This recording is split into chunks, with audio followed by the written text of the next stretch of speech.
ನಮಸ್ಕಾರ ವೀಕ್ಷಕರೇ, ಸವಾಲ್ ಟಿವಿಗೆ ಸ್ವಾಗತ.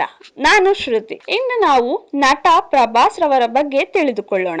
ಪ್ರಭಾಸ್ ಭಾರತೀಯ ಚಿತ್ರರಂಗದ ಪ್ರಸಿದ್ಧ ನಟರಲ್ಲಿ ಒಬ್ಬರು.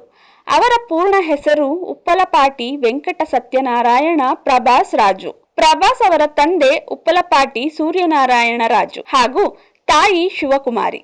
ಅವರು 1979 ಅಕ್ಟೋಬರ್ 23ರಂದು ಚೆನ್ನೈನಲ್ಲಿ ಜನಿಸಿದರು. ಇವರು DSR ಶಾಲೆಯಲ್ಲಿ ಪ್ರಾಥಮಿಕ ಶಿಕ್ಷಣವನ್ನು ಪಡೆದರು ಹಾಗೂ ಹೈದರಾಬಾದಿನ ಶ್ರೀ ಚೈತನ್ಯ ಕಾಲೇಜಿನಲ್ಲಿ ಪದವಿ ಪೂರ್ವ ಶಿಕ್ಷಣವನ್ನು ಪೂರ್ಣಗೊಳಿಸಿದರು. ಬಾಲ್ಯದಿಂದಲೇ ಅವರಿಗೆ ನಟನೆಯ ಮೇಲೆ ಆಸಕ್ತಿ ಇತ್ತು. ಅವರು 2002ರಲ್ಲಿ ಬಿಡುಗಡೆಯಾದ ಈಶ್ವರ್ ಎಂಬ ಚಿತ್ರದಿಂದ ತೆಲುಗು ಚಿತ್ರರಂಗಕ್ಕೆ ಪ್ರವೇಶಿಸಿದರು. ಪ್ರಾರಂಭದಲ್ಲಿ ಕೆಲವು ಸಾಮಾನ್ಯ ಚಿತ್ರಗಳಲ್ಲಿ ನಟಿಸಿದರು.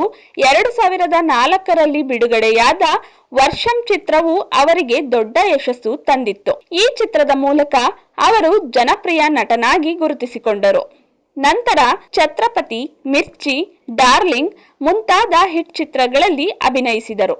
ಆದರೆ ಅವರ ಜೀವನದಲ್ಲಿ ಅತ್ಯಂತ ಮಹತ್ವದ ತಿರುವು ತಂದ ಚಿತ್ರವೆಂದರೆ ಬಾಹುಬಲಿ. ನಿರ್ದೇಶಕ SS ರಾಜಮೌಳಿ ಅವರ ನಿರ್ದೇಶನದಲ್ಲಿ ಮೂಡಿಬಂದ ಈ ಚಿತ್ರವು ವಿಶ್ವದಾದ್ಯಂತ ಭಾರೀ ಯಶಸ್ಸು ಗಳಿಸಿತು. ಬಾಹುಬಲಿ ಪಾತ್ರಕ್ಕಾಗಿ ಪ್ರಭಾಸ್ ತುಂಬಾ ಪರಿಶ್ರಮ ಪಟ್ಟರು.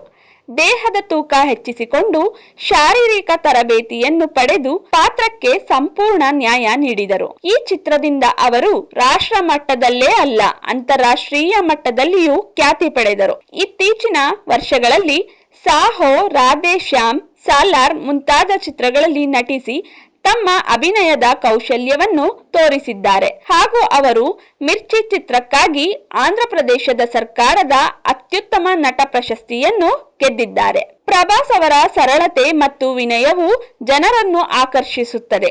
ಅವರು ಅಭಿಮಾನಿಗಳನ್ನು ತುಂಬಾ ಗೌರವಿಸುತ್ತಾರೆ. ಯಶಸ್ಸಿನ ನಡುವೆಯೂ ಅಹಂಕಾರವಿಲ್ಲದೆ ಸರಳ ಜೀವನ ನಡೆಸುತ್ತಿದ್ದಾರೆ. ಅವರು ಸಾಮಾನ್ಯ ನಟನಾಗಿ ಆರಂಭಿಸಿ ವಿಶ್ವ ಪ್ರಸಿದ್ಧ ನಟನಾಗುವವರೆಗೂ ಅವರ ಪ್ರಯಾಣ ಯುವ ಜನತೆಗೆ ಪ್ರೇರಣೆಯಾಗಿದೆ. ಅವರು ಕನ್ನಡ, ತೆಲುಗು ಹಾಗೂ ಭಾರತೀಯ ಸಿನಿಮಾ ರಂಗದ ಹೆಮ್ಮೆಯ ನಟ ಆಗಿದ್ದಾರೆ. ಹೀಗೆ ಹೆಚ್ಚಿನ ವಿಡಿಯೋಗಳಿಗಾಗಿ ಸವಾಲ್ ಟಿವಿಯನ್ನು ಸಬ್ಸ್ಕ್ರೈಬ್ ಮಾಡಿ. ಈ ವಿಡಿಯೋ ಇಷ್ಟವಾಗಿದ್ದಲ್ಲಿ ಲೈಕ್ ಮಾಡಿ, ಶೇರ್ ಮಾಡಿ. ನಿಮ್ಮ ಅನಿಸಿಕೆಗಳನ್ನು ಕಮೆಂಟ್ನ ಮೂಲಕ ನಮಗೆ ತಿಳಿಸಿ.